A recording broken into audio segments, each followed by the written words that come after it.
All right, did bounty hunters really exist in the Old West, or are they just another invention of Hollywood? The answer, as usual, is complicated. First off, I do think it's important to point out just how fragile the law was back on the frontier. In a lot of cases, the only thing protecting law abiding citizens from ne'er-do-wells was nothing more than a very loose patchwork of officials. A U.S. Marshal here, a part time sheriff over there, maybe even a town constable or a handful of Indian police. And even then, many of the deputies weren't much better than their criminal counterparts. And hell, even if they were on the up and up, they were still way undercompensated. And when I say undercompensated, there were some towns that didn't even offer a salary for their marshals. Their only source of income is levying fines against criminals, or preying on the very same people they were supposed to be protecting. Which, in hindsight, is probably why so many spent more time gambling than they did fighting crime. As far as the courts were concerned, they too were hit or miss. Judges were oftentimes just as underqualified as the accused standing before them. Some barely even knew the law, while others were more preoccupied with consulting the bottle than hearing cases. Then there's the fact that your average jail was ramshackle at best, and that's even if the town had a jail. So, on the off chance that a criminal was actually apprehended, they'd either bust out within just a few days, or they'd simply smooth talk their way into an acquittal. And look, if you're a longtime listener to the Wild West Extravaganza, none of this is new, right? I can't tell you how many times I've covered outlaws who committed cold-blooded murder in broad daylight, only to then be released on a mere technicality. They'd plead self-defense, or witnesses would refuse to testify, and they'd get off without so much as a slap on the wrist. Either that, or they'd just bribe a guard, or escape through a hole in the wall. So yeah, to say that frontier justice was lacking is a bit of an understatement. And as a result, there was a ton of vigilantism. Just regular, everyday citizens taking the law into their own hands. Or if they couldn't handle it themselves, they'd pull their money and offer up a bounty, hoping that someone, anyone, would step forward and take care of the bad guys. You also had private corporations doing the exact same thing. Everyone from railroads to express companies and even banks. Wells Fargo, for example, they paid out over $70,000 worth of rewards between the years 1870 and 1884. They also had their own in-house detective agency, which accounted for hundreds of convictions during the same period. There were official bounties offered by federal and territorial authorities, but for the most part, it was the lack of proper law enforcement that led to the rise of the bounty system, with private individuals and/or companies attempting to fill the gap.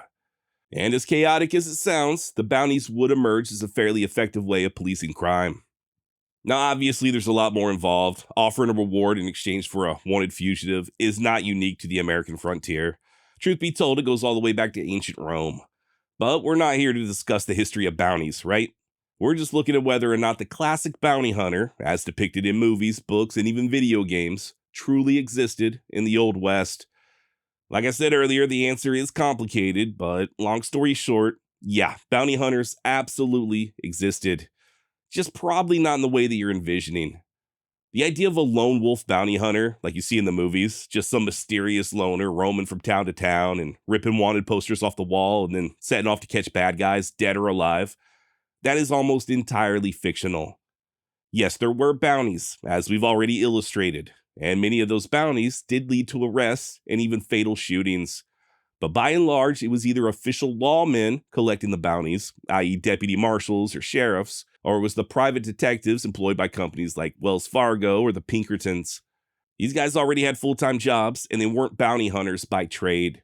In other words, they didn't exclusively earn their living strictly from bounties. In fact, out of over 250 gunfighters studied by historian Bill O'Neill, he was only able to identify 3 who made bounty hunting their primary occupation. And even then, it was just a part-time endeavor. Everyone else either wore a badge, worked for a detective agency, or they simply chased bandits whenever it was convenient, just as part of a civilian posse. And before you ask, no, I am not entirely sure who those 3 bounty hunters were that O'Neill referenced. He did a breakdown in his book, The Encyclopedia of Western Gunfighters, showing which professions were the most common amongst gunslingers, but from what I can tell, he never listed anyone by name, at least not in that section. Also, I didn't find this out until right before I sat down to record, but I did receive word that the aforementioned Bill O'Neill passed away just a couple of days ago. In addition to writing the Encyclopedia of Western Gunfighters, he also put out books on the Arizona Rangers, the Johnson County War, Billy Dixon, Pink Higgins, and a ton more. I've used Bill's research in the past. I've always found him to be an excellent source, and his presence is definitely going to be missed. So rest in peace, Mr. O'Neill, and thank you very much for your invaluable contributions to Old West history. Now, we will be going over a few real-life bounty hunters in just a few seconds, but the main point I'm trying to convey, thus far at least, is that the vast majority of people who collected bounties did not do so as a full-time career. 99.9% of the time, they were already employed either in law enforcement or with a private detective agency. Charlie Siringo is a great example. He joined the Pinkertons in the mid-1880s and worked cases all the way from Mexico City up to Alaska, oftentimes undercover, sort of like an Old West Donnie Brasco. But be that as it may, he was still a salaried employee as opposed to a lone wolf bounty hunter. In fact, I could be wrong about this, so please double check me, but I don't even think Pinkerton operatives were allowed to accept bounties. Other agencies, however, were much more lenient. Covered a guy a few months ago, Whispering Jim Smith, who worked as both a railroad detective for Union Pacific and a range detective for the Wyoming Stock Growers Association. Smith killed a lot of outlaws during his time as a detective, and in doing so, he did collect more than a few bounties. But even with all that reward money, I highly doubt he would have been able to support himself financially if it wasn't for his salary as a detective. And the reason I say that is because most bounties were for very, very small sums of money. I know we've all seen the fake wanted posters offering thousands of dollars for outlaws, but in all reality, most of your bounties were for less than $100. You gotta think, these bandits weren't just sitting around waiting to be arrested. You had to actually go and find them, oftentimes spending weeks, if not months, in the saddle. That costs money, especially if you're working with a partner or a small posse. And really, that's the main reason why nobody was actually a full-time bounty hunter. It just wasn't really financially feasible, much like podcasting. Unless, of course, you had some other steady source of income to pay your bills. Now, on the opposite end of the spectrum, guys like Siringo or Whispering Jim Smith, you had official lawmen like Pat Garrett. Garrett, of course, was famous for collecting the $500 bounty on Billy the Kid. But once again, he did so as a sheriff, not as a full-time bounty hunter. Trust me, he spent far more time collecting taxes and doing other mundane chores than he did chasing criminals. And most of the people he arrested did not have bounties on their head. You also had deputy U.S. marshals like Bass Reeves. If you've ever seen the movie True Grit, Bass Reeves was basically a real-life Rooster Cogburn, only with a slightly darker tan. Dude made something like 4,000 arrests and killed over a dozen bandits throughout the course of his career. And he certainly wasn't the only one. Guys like Heck Thomas, Bill Tillman, and Chris Mattson also operated out of Fort Smith as deputy marshals. There was also a fairly large contingent of deputies stationed down in Paris, Texas that were doing the same thing, just waiting around the courthouse for a stack of warrants before heading off to the territory in search of fugitives. These guys all collected bounties, but those bounties weren't their only source of income, and they almost never traveled alone. Matter of fact, the deputies working out of Fort Smith were mandated by law travel with a partner. So what little money they did make via the bounties also had to be divvied up. This episode of the Wild West Extravaganza is brought to you by me, Josh. Let me ask you a question real quick. What if every time you went to go check the date, you discovered something new about the Old West? Or better yet, what if you found out that you shared a birthday with someone like Jesse James? Or that your wedding anniversary was on the same day as the Battle of Little Bighorn? Sounds pretty cool, right? Well, that's why I went ahead and created the Legends and Outlaws Wall Calendar. And no, this is not just some boring calendar with the show's logo plastered on it. Not only does it include traditional holidays, stuff like Christmas and 4th of July, but you'll also find all kinds of notable dates from the Old West. Everything from birthdays to deaths and even historic shootouts involving guys like Billy the Kid and Wild Bill Hickok. For instance, I am currently recording this on October 27th. Hang on a second. Here we go. October 27th, 2025 is when I'm recording this ad spot right now, okay? Just yesterday was the 144th anniversary of the gunfight at the OK Corral. And today, at least as of this recording, marks the birthday of Joseph Medicine Crow. I did an episode on Mr. Medicine Crow a long time ago, but if you're not familiar, he was the last war chief of the Great Crow Nation.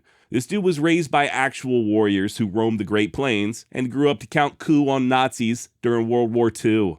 And if there's one thing I like more than Old West history, it's Nazis getting their heads bashed in. And tomorrow, at least as of this recording, marks the birth of the great cattle king, John Chisholm. It's all here on the calendar, and as you can see, there were plenty of other notable dates that also occurred in October. Everything from the Daltons getting wiped out over in Coffeeville to the death of Richard Two Gun Hart. Remember him, Al Capone's prohibition agent brother? And even the day that Tom Tobin delivered the head of Felipe Espinosa. It's all there on the calendar. But wait, there's more. Each month also features a different full-page historical photo. And yeah, the photos are different for every single month. We got everyone from Billy the Kid to Judge Roy Bean, and even my own personal favorite, Sitting Bull wearing sunglasses. Okay, so if you're tired of boring wall calendars and you want to surround yourself with all the gunslingers and warriors and outlaws of the American West that we normally talk about here on the Wild West Extravaganza, head on over to wildwestcalendar.com and secure a calendar, or 2 or 3. I really do think this is a great gift for any history buffs in your life, or Western fans, or just anyone who appreciates a nice quality piece of art. And it's just in time for Christmas, all right? Or Hanukkah or Kwanzaa or whatever you celebrate. So what are you waiting for? That's wildwestcalendar.com. Wildwestcalendar.com. Wildwestcalendar.com. Don't just mark the date, make it legendary. Now, let's get back to the show. So yeah, once again, I hate to kick a dead horse, but yes, there were people who hunted down criminals for reward money, but they were almost never independent operators like you see in the movies. They were either some type of a deputy or private detective, and said bounties were almost never their only source of income. Now, that's not to say that regular everyday people didn't occasionally go off to collect bounties. That did happen, but it was the exception rather than the rule. Tom Tobin's a great example of this. Back in the early 1860s, Tobin was contracted by Colonel Tappan out of Fort Garland to put a stop to the murderous Espinosa brothers. By the time he caught up with them, little brother Vivian was already dead, but Tobin did manage to kill Felipe Espinosa, along with his nephew Jose. He then cut their heads off, stuck them in a gunny sack, and hand-delivered them to Tappan, at which point the colonel refused to pay the supposed $2,500 bounty. I'm really not sure why he refused, but rather than pony up the money, he instead gifted Tobin a fancy buckskin jacket. It wasn't until several years later that he finally received most of the bounty from the governor of Colorado. Tobin was not a member of law enforcement, nor was he employed as a private detective. He was simply just a badass former mountain man turned cattle rancher who was recruited by Colonel Tappan. And then, just as soon as the job was done, he went right on back to his ranching. You also had the Dunn brothers out of Oklahoma. Their sister, and verifiable historical hottie Rose Dunn, was rumored to have been romantically involved with the wanted outlaw known as Bitter Creek Newcomb. Or at least she was, until her brothers gunned Newcomb down to collect the bounty. The eldest of the bunch, Bill Dunn, would then go on to help Deputy Marshal Heck Thomas kill the notorious Bill Doolin. Now, I bring up the Dunn brothers because they are oftentimes labeled as true blue bounty hunters, but that's not really all that accurate. The truth is, they were just opportunists. Sure, they collected a few bounties here and there, but most of their money came from rustling livestock and operating a boarding house. The only guy that I'm aware of who supposedly earned 100% of his living exclusively as a bounty hunter was Dallas detective Jack Duncan. He got recruited into the Texas Rangers back in 1877 and then helped to arrest John Wesley Hardin over in Florida. And not long after Duncan got back to Texas, he quit rangering and dove headfirst into the life of a bounty hunter. Interestingly enough, later on in life, Duncan will release a list of all of his arrests as well as how much money he earned via bounties. And according to him, he received a total of $12,000 worth of rewards for 21 arrests over what I believe was a period of 18 years.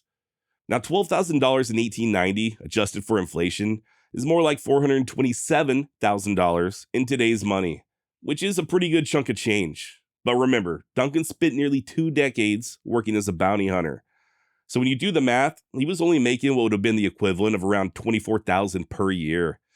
It's also worth noting that part of that $12,000 came from his share of the bounty on John Wesley Hardin. Full disclosure, but I don't know a ton about Jack Duncan. I am working on compiling additional information for future research as we speak, but I would be very surprised if these bounties were his only source of income for those 18 years. It could have been. I'm not saying it wasn't, but I don't know, man. I just don't see it being all that lucrative. Now, that said, many of the private detectives, just like Duncan, they actually had more flexibility as far as what they could or could not do than their badge-toting counterparts. You see, back in 1872, the Supreme Court ruled that whenever a person was released on bail, whoever happened to put up the bond had damn near unlimited power to recapture the defendant if they skipped bail. Unlike sheriffs or town marshals, they had the ability to cross state lines and even break into homes without a warrant. Per the ruling itself, quote, whenever they choose to do so, they may seize him and deliver him up in their discharge. And if that cannot be done at once, they may imprison him until it can be done. They may exercise their rights in person or by agent. They may pursue him into another state, may arrest him on the Sabbath, and if necessary, may break and enter his house for that purpose. End of quote. Now, what's even more interesting is that the term bounty hunter cannot be located anywhere in that ruling. And for good reason. Believe it or not, bounty hunters were never actually referred to as bounty hunters until the 1950s. Don't get me wrong, you can find references to bounty hunters going as far back as the 1860s, but more often than not, what they're describing were bonus chasers. Men who would enlist in the military in order to collect a sign-on bonus and then desert. I've been doing some research into the Reno brothers here lately, and they were really bad about this. They just go around enlisting for the bonuses and then immediately haul ass. A couple weeks later, they do the same thing in a different location under assumed identities. Contemporary newspapers would also use the term bounty hunter to describe people who were paid bonuses or bounties to kill animals. For instance, the Journal-Times out of Wisconsin, they reported the following in November of 1882. Ohio has a law which allows a bounty on all hawks killed, the natural result of which is that farmers are now grumbling because as the festive hawk disappears under the bounty hunters, the field mice increase. Another report out of Maine describes over 2,000 English sparrows killed by 72 quote-unquote bounty hunters over in Illinois. Now, you might say that they're just using the term sort of tongue-in-cheek, just as a way of comparing them to manhunters. But like I said a moment ago, manhunters were never described as bounty hunters until the 1950s. Or if they were, I certainly can't find a reference. If you can, please feel free to email me at josh@wildwestextra.com. So not only were there almost no full-time bounty hunters in the Old West, but those who were engaged in bounty hunting, either as a deputy or a detective, weren't even known as bounty hunters. Now just one more thing and I'll let you get on back to whatever you were doing. As I was researching this episode, I had a listener reach out asking if I had ever heard of another bounty hunter named Jonah Hale, Hale. I never had, so I decided to look him up, but all I could find were a couple of AI-generated posts on Facebook. Look, this is just going to get more and more common, especially here on YouTube. Why people want to put out a bunch of fake-ass information on made-up historical figures, I honestly don't know. But if you're anything like me and you're getting tired of seeing all this AI slop, do me a favor and like this video. We're living in strange times, man. YouTube seems to be embracing AI with open arms, and it doesn't appear as if they're going to do anything to stop our feeds from being saturated with a bunch of nonsense. So the only way that I know of to at least somewhat stem the tide is to like videos like this one that are actually made by humans as opposed to robots. And if you do see some fake-ass videos made by our future artificial intelligence overlords, go ahead and give them the old thumbs down. And if you're listening on Spotify or Apple or some other podcasting app, we're not safe there either. There's even an air quotes podcast company that's been bragging about uploading thousands of episodes of completely AI-generated podcasts per week, both written and recorded by AI. Like I said, this shit's only going to get worse, and our only hope is to start sending a message loud and clear to these media corporations. Let them know that we are not interested. And the best way I know to do that is to support actual flesh and blood humans who are putting out content. I also wouldn't get my feelings hurt if you went ahead and subscribed and hit that notification bell while you were at it. All right, I guess that's about all I've got. Thank you so much for joining me. Sorry about my voice. I'm fighting a little bit of a head cold right now due to my daughter refusing to cover her damn mouth when she coughs. But yeah, thank you for joining me. And until next time, be nice to one another and adios.